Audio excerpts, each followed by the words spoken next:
All right, so I want to talk about magnetic field lines and how they are like electric field lines. So we saw with electric field lines, if we have a positive charge, we can represent the electric field by picking a point and drawing a vector, and we can do that at a bunch of different points. Here the field is stronger, so we get a bigger vector, and so on. Or we could draw these electric field lines where we draw these lines radiating out from our charges, and we had some rules from that, like at any point the electric field was in the direction tangential to the lines, and the field strength was in some way related to how close the lines are together. So we have very similar rules for our magnetic field lines, with a couple important differences. Okay, so for magnetic field lines, the B field is tangent. The B field is tangent to the field lines at any point.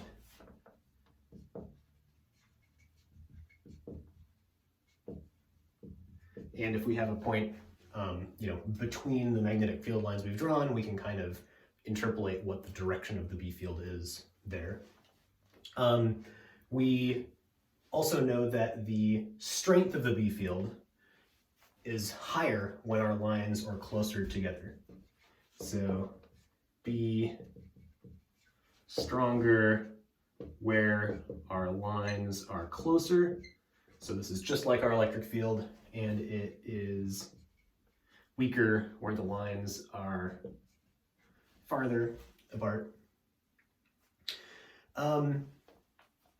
For our electric field lines, remember, they could only start and stop on positive and negative charge, respectively.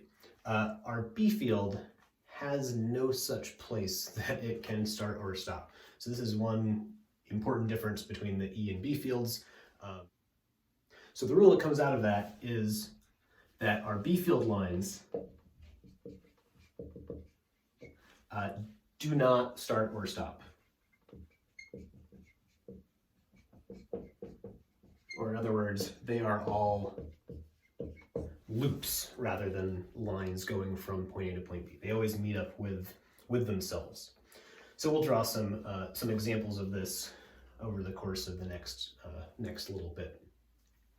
So, like for the last problem in the previous lecture, when we were figuring out the magnetic field around a current carrying wire, we could draw that as a circle, right? So if this was our current going into the board, then our magnetic field line, we can draw at least one as a circle around this, and we can see at any point right there, I can say, oh, well, the magnetic field is in this tangent direction, so my magnetic field vector looks something like that at that point.